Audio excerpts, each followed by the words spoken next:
अबे यार फिर से 73 for 2 at the lunch session, first session of this. He caught us unawares. That was the joke. Second time. Second consecutive time. Yeah. So 73 for 2 at lunch on the first session of the World Test Championship final. 50-50 session for both. Yeah, I think both teams would be happy with where they find themselves. If they were 73 for 1, then I would have said advantage Australia. If they were 73 for 4, it would be advantage India. So 4. Yeah. We didn't have 4 chances in the whole session. Actually, to be fair, Shardul did get 2 LB shouts as well. Yes. One of which was a review wasted. No, one was a review wasted, one was an umpire's call. another close call though. The umpire's one was really close. Yeah. So many people may say, yeah, this is Australia's session, kind of, but it got negated by Warner throwing his wicket away to an absolutely bad ball from Shardul. Lucky to get the away one with it. bad ball he bowls, one really terrible ball, that got him a wicket. The funny thing being, he actually bowled some very good deliveries. That's the thing. And the good thing with him is, and we know that there, it's a trick up his sleeve, that he does tend to swing the ball both ways. He has that ability to get some movement off the deck as well. And he did all of that, he did all of that right all through the session, or all through the 5-6 overs that he bowled today. But the most horrible ball that he bowled, he gets a wicket on that. Talk about getting rewarded and not punished on bad deliveries. Shardul Thakur's right up there. Yeah, I mean, he averages 20. We have Nikhil with us. Hi Nikhil, can you hear us?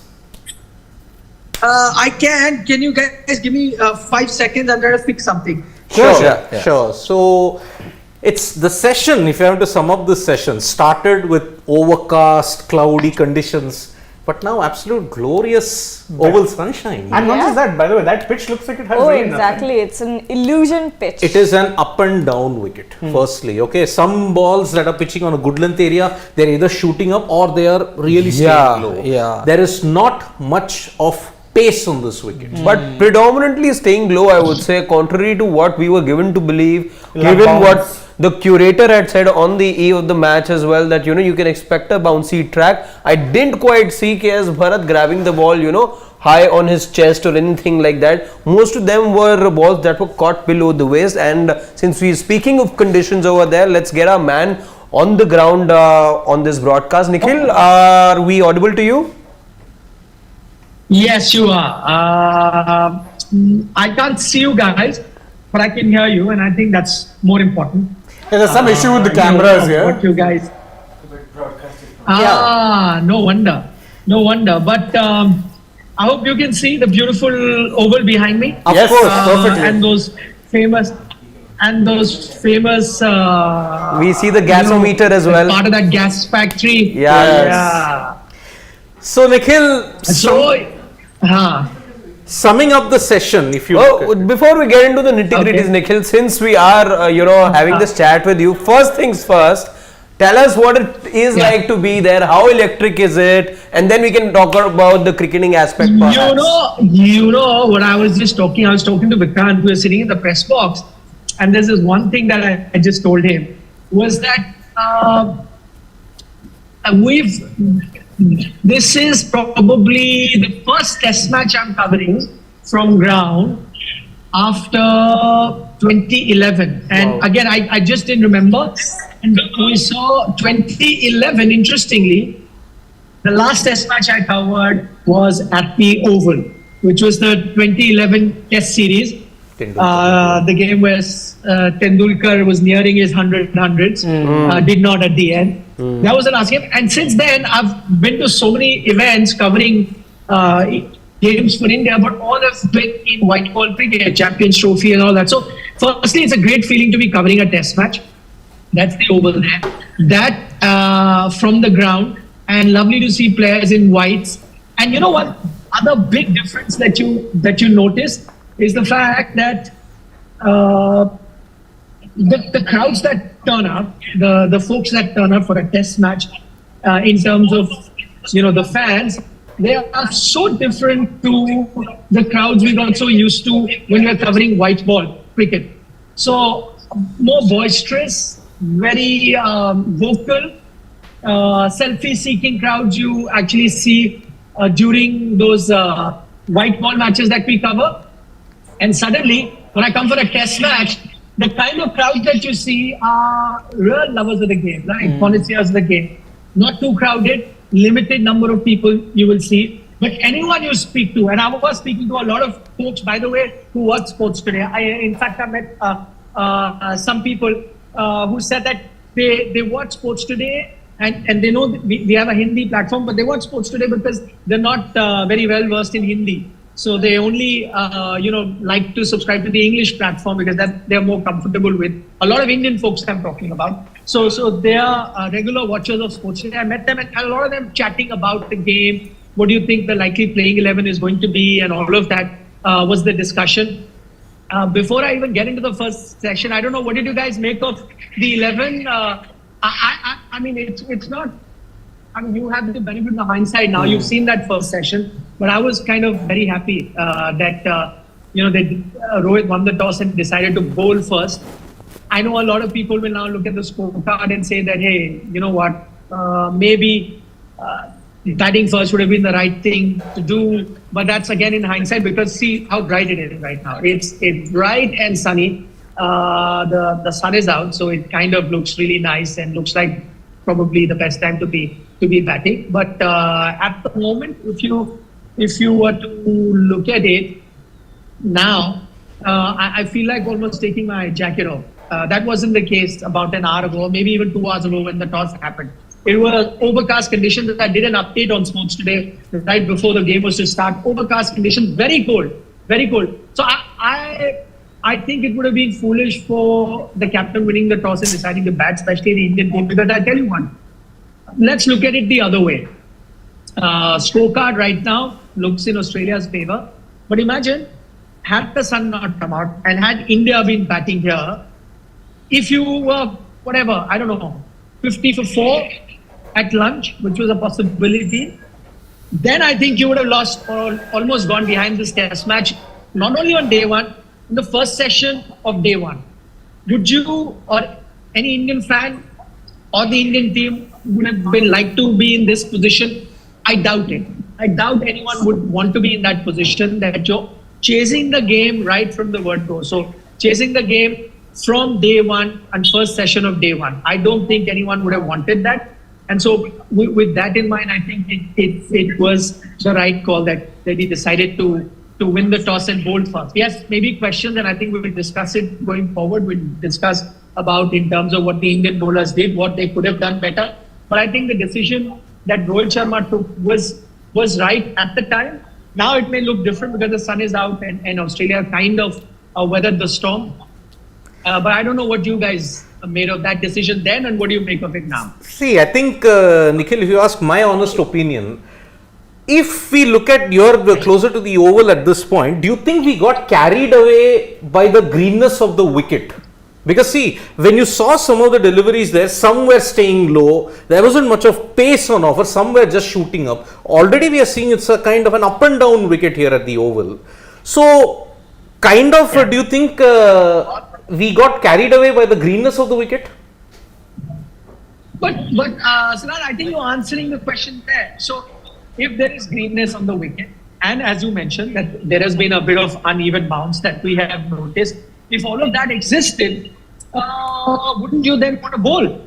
Why would you want to risk playing on a green track, on a track where you do have uneven bounce, and on a track, and even the overcast conditions and all of that put together, wouldn't you then want to be on that situation, be bowling first? So I think all of that put together, it was a right call. What if, that's what I'm saying, what if India decided to bat first, okay? And that uneven pitch, that green track, and maybe the sun didn't come out sooner, it stayed on overcast for a long time.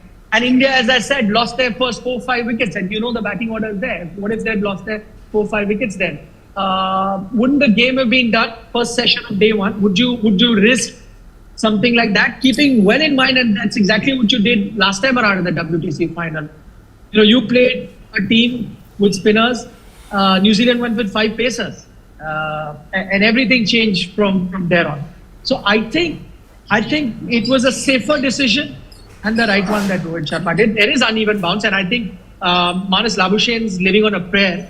He's been lucky on a couple of occasions. One ball just going slightly over, one that umpire's call that saved him. I think there was another Shami ball that just pitched and just seamed in. That was dangerous too. The one that he got hit. So he's been lucky on that sense. He's riding on his luck. So could have well been 3 down, and we would have been in a happier space for India. But I think that Warner wicket also that came kind of makes the first session. I mean, you could still say Australia slightly ahead because of the condition that they batted, but it could have been very different had they just lost that 1 wicket. 2 makes it slightly better for India, but I'd still say Australia slightly ahead because of the way they weathered the storm or the conditions, and then having to bat first. It's always important, to get that session going. But I don't know. That's what I thought. But I don't know. Harshit, Gargi, what do they think of the toss and the decision? Before I get to Shane and Gargi, Nikhil, one thing from me I wanted to know, where India hamstrung in that session by the lack of control that Umesh Yadav had, and Shardul Thakur also been unlucky because Umesh leaked runs, and because of that the momentum swung in Australia's favour. Shami and Siraj had maintained an impeccable line and length, and you are talking about those 4 pacers in the previous cycle. New Zealand, why did they thrive on that? Discipline. Did Umesh's lack of discipline really swing the momentum in Australia's favour, or do you think India were just plain unlucky? No. I mean, it's a no-brainer. I think all of you, if you had to go across the room there, everyone would say that I think Umesh didn't have a session that he would have wanted. He was clearly off the pace. I was checking his pace. It was 137, 138 is what he was bowling, and that's not good enough because what are Umesh's strengths? One, that he can be nippy, he can be quick. We know that he can be in the late 40s, even touch 50s at times. But late 40s would have been different. That was his strength. Second, his strength was, getting the ball to reverse. That's not going to happen now. So he's pretty good at doing that. Those are his strengths. So maybe with the new ball, he may not be as effective now. Maybe when the ball gets old, it could be Umesh that might come into play. But he will need to just take his pace a notch up or 2. That's one thing he needs to do. When I saw his run-up, I didn't think that he's unfit or anything. He's running just fine. There is no, signs there to suggest that there is something wrong with him. That's not quite it. But maybe he's not going full throttle. Maybe he wants to take his time and gradually ease into reaching that full throttle. It could happen later when the ball gets good. The only thing that really surprised me was that if he's not really the bowler that's looking threatening, did you have to give him 6 overs in the first session? 6 is what Siraj has bowled, 6 is what Shami has bowled. In fact, for the last over or 2, before, and again, I agree that 6 overs were bowled up front and Siraj and Shami were tired. So once they got a bit of rest, when 4 overs apiece, maybe with Shardul and Umesh, I would have got both Siraj and Shami back. If not both, at least one of them back to come and bowl like over or 2, at least 2 overs, right before you took lunch, because then they would have again had time to recover from that 2 over spell because they have a lunch break and then come back fresh as well. So your rest could have been divided without putting a lot of strain on Siraj and Shami, who will have to be doing a lot of bowling here. But I think that's something that was a big surprise Rohit didn't do. Okay, Shane, do you have any questions? You go first. Yeah, I think the reason why Umesh was picked here because he's totally a test bowler, but then of course he looked a little bit off color today. But he has this ability to reverse swing the ball, and I think that's why he found a place in the squad. Apart from that, I think India bowled pretty well for the first session, and keeping what conditions we had before the toss, I think India just did whatever was best in that moment, and I think there's not really much that's wrong with the squad. When it comes to the bowling, I think they did well, but it's just that the Australian batters came in really strong and they batted very well. I mean, look, there's nothing wrong. I think India picked the right lineup. Now, in hindsight, it's easy to say you could have gone with an Ashwin, or you could have done this, or you could have done that. But at that point, none of us was complaining about the decision for the simple reason that it did look like you were getting overhead conditions where it was cloudy. It looked like it was going to be slightly cold. It looked like a nice green top. You would get some movement of the deck. Of course, none of that's happened. Now you can question the logic and say, as far as Umesh, you have to remember, second half of the IPL, he wasn't playing at all.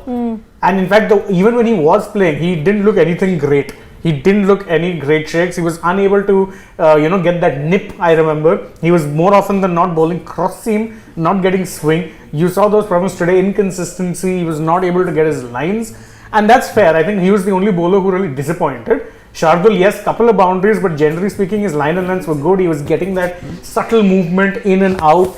And even though, as we said very clearly, that the ball which he got the wicket off, it was probably the worst ball he'd bowled in the session. Seriously. By some distance, short, wide, down leg side, and Warner has to get a feather to it. Beyond that, I don't think there's anything wrong India have done. And to be told, early on also, Shami was getting the ball to dance. So Warner was very lucky to survive that early onslaught. Same with Marnus now. He's also kind of been living on a knife's edge a little bit. So it hasn't been terrible from India's perspective. And truth be told, this session really, again, the beauty of Test cricket is what? It can ebb and flow session by session, day by day. We're only one session in. And right now, you don't really know what can happen. Yep. Because remember, the master and the... Yeah, Nikhil. I don't think. No, I was saying that because Shane spoke about that two spinner and different opinions on whether they should have played two spinners or maybe even one. I know at the moment people will point out. First thing, I would have played Ashwin over Jadeja. I know that that's not happened in England. India have been going with Jadeja, but I think with the number of left-handers that Australia had, and also can I be honest? I mean, that's not to say that Jadeja is not a high impact or a player that performs at the top level. He recently won Chennai IPL title. I'm talking about Test match. When you really need to turn it on in a Test match, there is something that Ashwin brings to the table. Like for the big game, let's say a decider, one-off. I don't know, somehow he comes slightly better prepared as a bowler. And again, I'm sticking to my analysis as bowlers for both Ashwin and Jadeja. Jadeja, the batsman, very well could be the guy who will get you more runs than Ashwin, even in a crucial Test match. There's no doubt about it. As good as Ashwin is with the bat, I think Jadeja on a big day, big Test match would be the go-to guy. Agreed. But as a bowler, in a one-off game, imagine he's got the wood over Steve Smith, over David Warner. He's troubled these two guys in the past. Even Manas Labuschagne to that extent. All of that, all of those mind games, all of that thinking process where he's going to talk about, I have this delivery, I have that delivery, keep a strange slip for Steve Smith, various things that he's done, how to get his wicket. I think all of that in a one-off game seems to work better, which is why I would have gone with an Ashwin in a one-off game. I'll give an example. I know, Test match, green pitch, overcast conditions, you have to allow your fast bowlers to bowl at least the first day of a Test match, yeah. But I'm saying, out of the box, Warner's looking good or he's getting runs, not getting trouble. 1 over in the first session to an Ashwin with a new ball. Never know. Will set the cat amongst the pigeons. It will play on Warner's mind. All of that. Shami is the one guy who's troubled him. Ashwin could be that guy. 1 over. I'm not saying too many because there will be criticism if you give him too many. Say, hey, you're playing 4 fast bowlers. It's the day 1, first session, juice in the pitch and you're giving a spinner. No, not saying a spell. 1 over. Who knows you got Warner early as well. I'm saying these are the certain matchups, certain things that sometimes can make a big difference, which is why I would have played, if that was a one spinner, I would have played Ashwin ahead of Jadeja. Your batting is pretty much sorted now that you've got someone like Shardul also in your 11. And Ashwin, as I said, yes, Jadeja the better batsman, but not too much of a gulf there. So, which is why I would have gone with him. No chance of playing both spinners.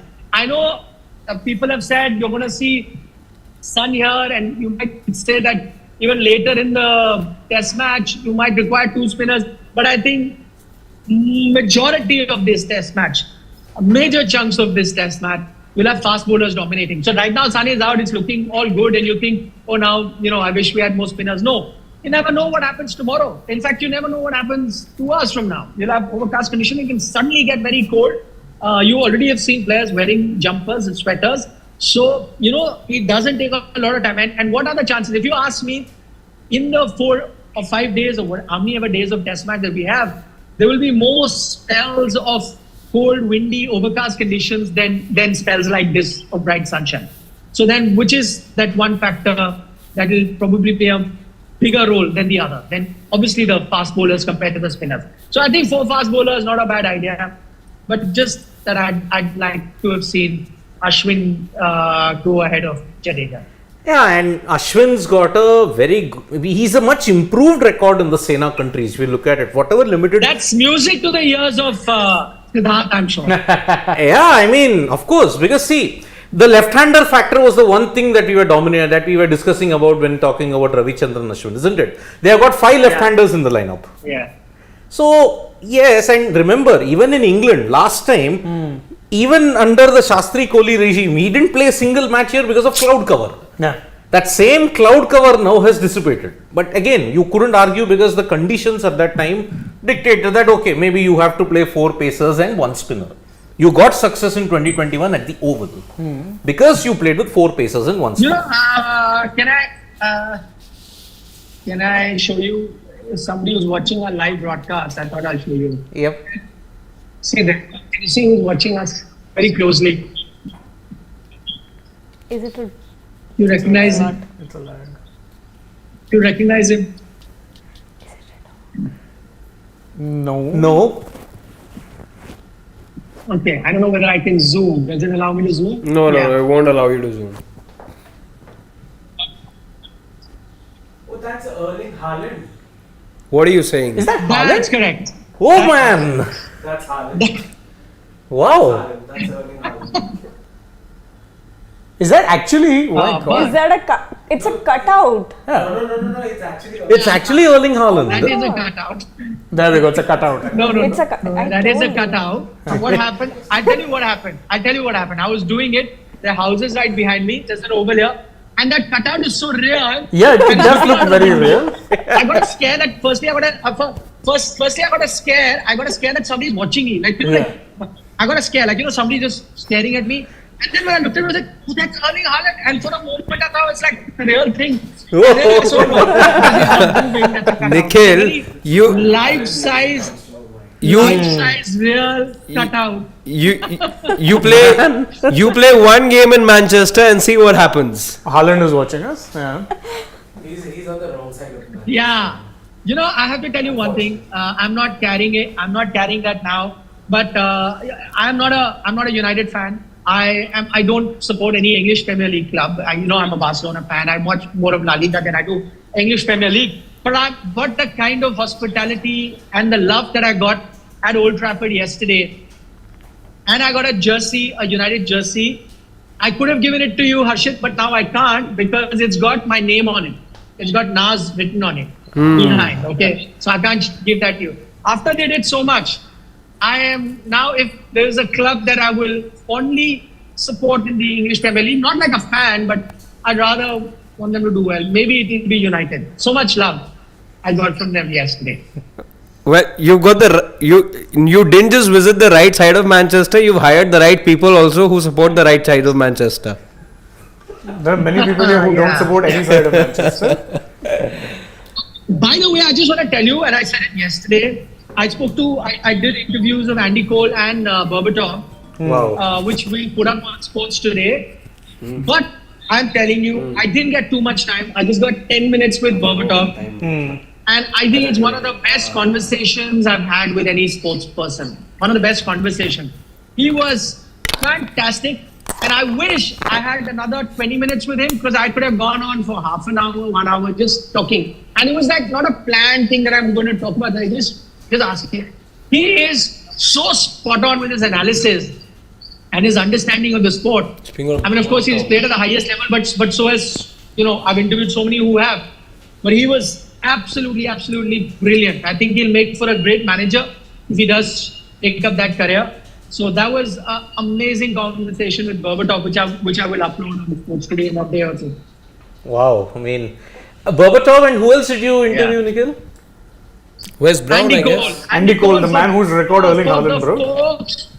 Wow. Yeah, exactly what I was going to say. For the people who don't know, who are fans of English Premier League now, they'll talk about 36 goals by Erling Haaland, but the record earlier, 34 goals in a single season, most goals scored was with Andy Cole. He also held the British transfer record. Yes, at in one terms point of when he the was money signed paid, from when he was signed Newcastle by United. United. Yeah. So he was there too. So, but that's for another day. I mean, I'll put all of that and the experience in a vlog, which I've already shot. I'll edit it and put it out of my time at United. Yeah, getting back to the Test match. What else? What do you guys reckon? If Warner's wicket had not fallen just before on the brink of lunch, I would say it was 70-30 in favor of Australia. But with Warner's wicket, but now the real batting has actually started. Smith, Labuschagne, Head, Green, Carey. India will have to pull up their socks in this session in particular, because if only 2 or 3 wickets fall, maybe by the end of the day only 3 wickets have fallen, then it is serious advantage Australia, because you've squandered the best batting, you've squandered the best bowling conditions. Day one in England, you needed to capitalize. This session is going to be incredibly important. Get either Smith or Labuschagne out, then I think you have a chance. Yeah, you need a couple of wickets for sure in this session, because otherwise it doesn't look like the toughest track to bat on. Yes, bounce is a little, odd and looks even. soft. But again, I think if you get your iron, this won't be a tough pitch to bat on. It isn't. Yep. Gargi? Yeah, similar thoughts, but I think, like you said, the real Australian batting lineup has started now, and this will really be the test of our, pace bowlers, because Umesh Yadav really needs to get his get his bowling together, because his, a few bad overs from him, and it could really turn the tide. Yeah. It will be, and remember, Jadeja has not come on to bowl. Can I know how many overs did India squeeze in total? Is it 24 or something, Ahmed? Yeah, I think it was 23 overs. Ooh, a little bit less. 23 overs. Okay. I have a feeling. Remember, we had this discussion about how sometimes the Duke's ball, and maybe it has something to do with batches or certain behavior. I quoted Nasir Hussain. I don't know how many of you were part of that discussion we had on the dugout. But I mentioned that one thing we have sometimes noticed with the Duke's ball is that suddenly there comes a period after the 16th, 17th over where a bit of that lacquer has been removed, the ball suddenly starts doing a bit more than it had been doing earlier. I wonder, it's not happened so far when you went past that 16, 17 over. But I think this will be interesting. Maybe that first hour, if it does happen, if that nature of the Duke's ball is coming into play this time, I don't know whether it will or it will not. It'll be interesting to see. But if it does, as sometimes experts have predicted about the Duke's ball, then I think it'll be interesting to see what happens in that hour or so, in that first hour after lunch. So look forward to that. I mean, again, as I said, if India gets those 2 wickets there of the 2 guys on the crease in that first hour, then you'll suddenly say, your ratios and percentage suddenly go towards India. And then the decision of bowling first starts to look very good. It doesn't happen, then you'd probably say, in hindsight, that we may have missed a trick. We should have batted in these conditions. But so I could go either way, but I still, again, I know I've said it a few times before, but bowling first should have been the way. Yes, it may sound a bit defensive, but I don't know. If the sun had not come out 2 hours, India lost 4 wickets, you would have been behind the Test match. At least now you can see the other team, how they've batted. If there's an uneven sort of nature to the pitch, you can see all of that, gauge it, understand all that, and then bat accordingly when you come out second innings. Also, one other thing chasing in England has not been that much of a problem. We've seen teams chase down. Nobody has been doing it better than England themselves, who've been doing rather well chasing. As an Indian fan, I can't remember that Test match India played when they came back. 2-1 they were leading. They came back to play that 5th Test match, and then you had that baseball sort of a chase, 378 mastered by Ben Stokes, and and they chased it down. So it's not like Indian pitches, right, where it completely breaks down tracks and it's impossible to bat 4th innings. Sometimes 4th innings can be the best time also, because the pitches really eased out, all the moisture has disappeared in the 3 days before that or 4 days before that. So it may not be a bad idea chasing also. It's only the pressure of chasing that then comes into mind. So let's see how the next hour or so goes. I think that'll be crucial. Maybe Umesh Yadav will have something for lunch. Rest of them have been on the ball. Umesh Yadav will have something for lunch which will just fire him up. All he needs to do is get fired up. And also to start with, they've rested. So you'll have Siraj and Shami once again starting. So then that's going to be crucial. It'll be a test. And remember, Smith is new. It'll take time to settle it. Didn't get too many deliveries before lunch. So that'll be interesting. See, the first hour of every session, that will be the key. Because that's where you'll get your concentration will not be at your optimum. Some of the deliveries, some of the conditions will be slightly fresh. Once you get your eye in, like you said, Shane, it might be easier to bat on this particular deck. But remember, chasing in June, when has that happened the last time in England? I think it's never happened. The chases that have come are towards July and August because that's traditionally when the test season has begun. But if you look at chasing, yes. Yeah, but Siddharth, I'll tell you why. So you're right, chases have come. But you know, in fact, July and August, if chasing is easier, I think June will be easier. Why? Because what happens by July and August?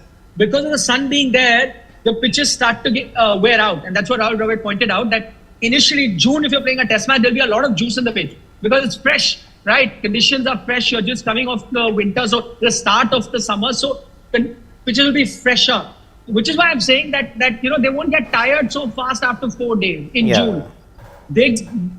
It'll get tougher in July and August to chase. But if chases have been happening in July and August, then I think that's a positive because chasing then in June will be easier. And I'm only talking about pitch conditions, not talking about the pressure of chasing. That will always remain. And that's where actually, teams crumble under pressure of, even if you got like 250, that whole pressure of fourth inning we have to get, that's where teams crumble. But I'm just talking about if purely in terms of conditions, fourth innings here is not going to be fourth innings in India. Where it's a minefield in fourth inning. So that's not going to happen. And earlier in the season, the pitches will hold up better in day 4, day 5. And also, by the way, the fact that they've left a lot of grass means that the pitches, that binding of the pitch remains strong. So none of that is going to happen. That grass has been left. Yes, the grass helps early on, but the grass also ensures that the pitch is, binded really well throughout the period of 4-5 days. I think that is something that may stand India in good stead, but you have to bowl well first, get those wickets. I think that's very crucial now. Yeah, Shubham Gar kind of agrees with your thing, Nikhil, because he says that because of Baz, England pitches has changed in the last year. Fourth innings is the best to bat. England won all matches. Last year, chasing 300 or 300 nearby scores. Even Ireland scored 350. Exactly. So, exactly. So that might be the thing. And remember, 350, 400, and remember, Australia, when you have to defend big totals, they often don't do it well. I mean, England chased down 362 in Leeds, thanks to Ben Stokes, that miracle. So, it's going to be a very tricky situation for Australia, provided they bat well in the first innings. That is going to be the key. Davis cricket is like saying, but then if you want to chase, he says, height of the Australian bowlers, Stark, Cummins, you may say Boland also is. Green is a strapping lad. Will help them and give them the edge over India. Do you think that might hold true if the wicket flattens out, Nikhil? Sorry, come again. You were talking about Boland, were you? We were talking about the one comment from Davis Cricket who's saying that the height of the Australian bowlers, Cummins, Stark, Green, Boland, chasing on a flat deck like the oval also might become difficult because of the height. They can use that extra bounce. Very, very good point by Boland Cricket. I think and it's not just chasing, forget chasing. I think even when India come out to bat in their first inning, as and when that happened, I think that height will make a difference, especially because we've seen some sort of an uneven bounce in that sense. Couple of balls really shoot up. I think that one by Siraj really shot up. But it's not always the height, it's also the nature of the bowling. For example, Umesh and Siraj may be around the same height, but you'll never see an Umesh's delivery shoot up like that. But you will see with Siraj. By the way, even on flatter tracks in India, sometimes you see Siraj's ball really shoot up from good length out of the blue. If you remember, even IPL it happened a few times this time, where you don't have this kind of juice. So I think it's also the nature of his bowling. Maybe it's the cross seam that he throws. Maybe, if the ball lands that awkwardly, which even is out of the control of the bowler, it just depends where it lands. Suddenly, the ball shoots up like that. So maybe those are the things, that's the nature of his bowling. Will Cameron Green's ball really shoot up like that with the height? No. Will Boland's delivery shoot up like that? I don't think so. I mean, had Hazelwood been there, he's the kind of bowler, the way he hits the deck and with his height, he could be that bowler, where awkwardly the ball shoots up like that. And especially with the bounce. So it's also the nature of the bowler, but it's an interesting point. It'll be interesting that the height of the Australian bowler, especially, and it's not because English conditions really aid that. Australia, yes, it does. Condition in Australia, not so much in England.